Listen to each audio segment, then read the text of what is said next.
오늘의 사연 시작합니다. 안녕하세요. 저는 올해 49살의 여성이고 대학에 다니는 두 아이의 엄마입니다. 남편은 지방에서 일하고 있어서 거의 주말에 한 번 정도 만납니다. 사실 저는 남편이 없는 주중에는 다른 남자를 만나고 있습니다. 만난 지는 한 15년이 다 돼 갑니다. 그 남자가 대학생일 때였고 저는 30대 초반의 주부였을 때지요. 당시에 군에 다녀오고 대학 졸업반이던 그 남자는 저랑 나이트클럽에서 처음 만났습니다. 제가 동안이라서 그 또래라고 해도 다들 믿는 눈치였고 저랑 같이 간 친구들도 다들 멋쟁이들이라서 아무도 우리가 주부라고는 생각을 못했습니다. 더구나 서로 나이 차이도 별로 나지 않으니 금방 친해졌지요. 그리고 남편이 주말에 오면 저는 외출을 하지 않고 조신히 남편 수발만 들면서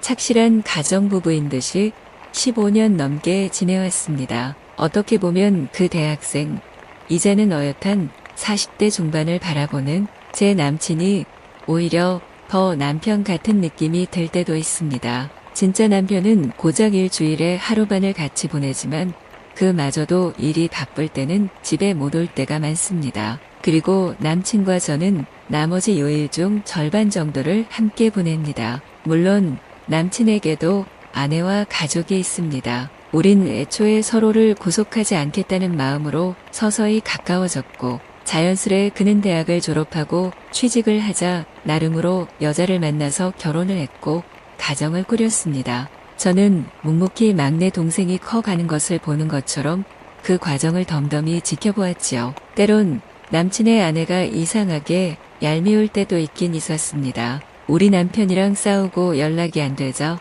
그 반동으로 문득 남친이 떠올라서 전화를 했는데 자기 아내가 아파서 병간호 해야 한다며 못 나온다 했을 때는 너무 약을 냈습니다. 그리고 최근에 저의 남편이 저의 상황을 눈치채고 있는 것만 같아서 마음이 조금 힙됩니다. 제가 이렇게 어떤 이성에게 마음 흔들리는 것을 알고 있는 것은 같지만 대놓고 이렇다 저렇다 말은 안 하고 있으니 그 속을 알 길은 없지요. 애초에 남편이 지방 발령을 받았을 때 가족이 전부 남편 따라서 지방으로 가야 하는 것이 맞았지만 당시에 아이들이 한창 크고 있어서 교육 환경 때문에 어쩔 수 없이 남편만 내려가 있었던 것이고 그것이 이렇게 길어질지는 몰랐던 것입니다. 남편은 떨어져 있는 가족들이 걱정되어서 그나마 가족들이 경제적으로 어려움은 없길 바라는 마음으로 틈틈이 시간 외에 근무해서 받은 수당까지도 알뜰히 챙겨서 보내주고는 했습니다.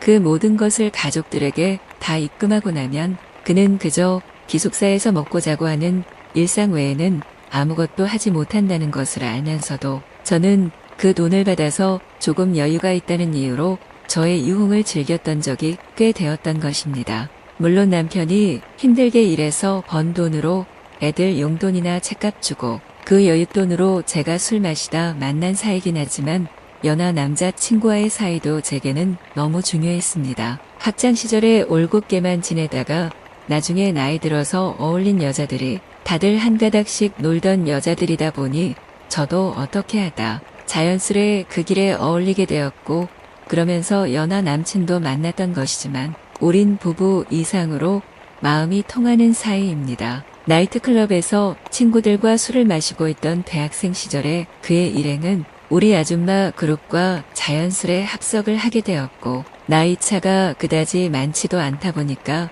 누나 하면서 잘 따랐습니다. 그리고 그런 그들이 귀여워서 우리는 각자 하나씩 짝을 맞춰서 팔짱 끼고 나갔고 이후로는 따로 만나기 시작했습니다. 제가 그런 자리에 섰길이라고는 생각도 못하고 살았는데 어느 틈에 저는 멀뚱히 남은 그 남학생과 마주보며 서로 어색하게 술잔만 만지작거리고 있었지요. 그냥 산책이나 할까요? 하면서 남학생이 제안했고 우리는 강변을 걸으며 이런저런 이야기를 나누고 살아온 이야기도 드문드문했습니다. 첫 만남에 몸을 사리며 제 신상이나 개인적인 이야기를 밝히기를 꺼리는 저에 비해서 그 남학생은 뭔가 마음에 갈증이 심하게 있었던지 친 누나한테 얘기하듯이 많은 이야기를 했습니다. 제 막내 동생 뻘이고 순박해 보이기도 했고 그도 저처럼 그런 자리가 그늘 처음이었는데다 얼결에 친구들을 따라 나왔던 모양이었습니다.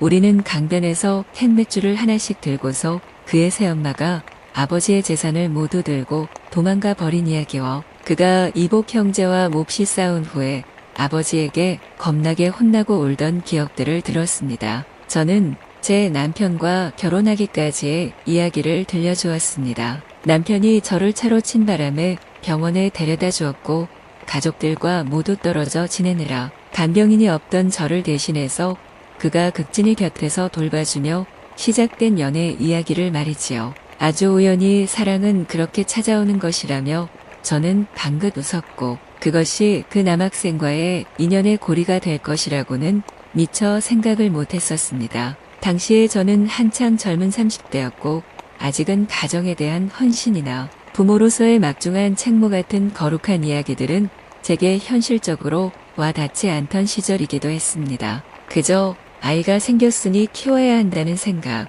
남편이 멀리 떨어져 있으니 외롭다는 생각, 아직 결혼 안 한 친구들도 많은데 나도 그들처럼 조금 더 버텨볼 걸 그랬나 싶은 조금의 후회들, 그런 것들이 저를 휩싸고 있을 때였으니까요. 저는 잘하는 것은 아무것도 없습니다. 살림도 그렇고 아이들 키우는 것도 그때는 벅차고 힘들었고 혼자서 가장 노릇을 한다는 것도 제 성격으로는 버거웠지요. 남편은 지방에서 다른 여자를 만나고 있을 거란 생각을 하고는 저 역시도 그래도 된다 싶은 안일한 마음에도 휩싸였습니다. 그러면서 그 대학생의 잔잔한 목소리와 순수한 눈망울과 유쾌하게 보내오는 문자 메시지에 그만 녹아버리고 만 것이지요. 그렇게 그 학생과 저는 일주일에 서너 번을 저녁에 만나서 이런저런 이야기도 하고 포장마차 같은 데서 술도 같이 마시고 보통의 대학생 연인이 하는 것 같은 밤 데이트도 즐기며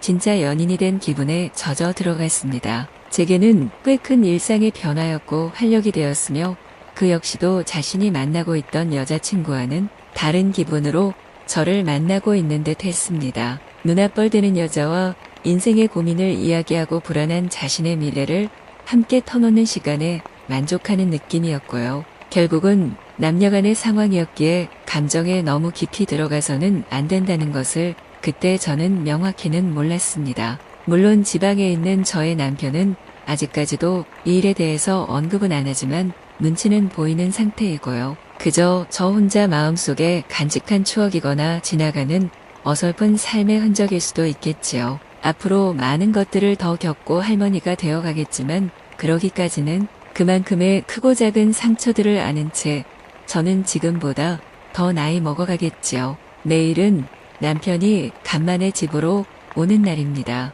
같이 집에서 맛있는 것을 만들어 먹기로 했고 가족 모두가 미래 계획을 나눠볼 생각입니다. 그리고 저의 은밀한 연애를 앞으로 어떻게 할 것인지는 저 혼자만의 고민이 아닐까 합니다.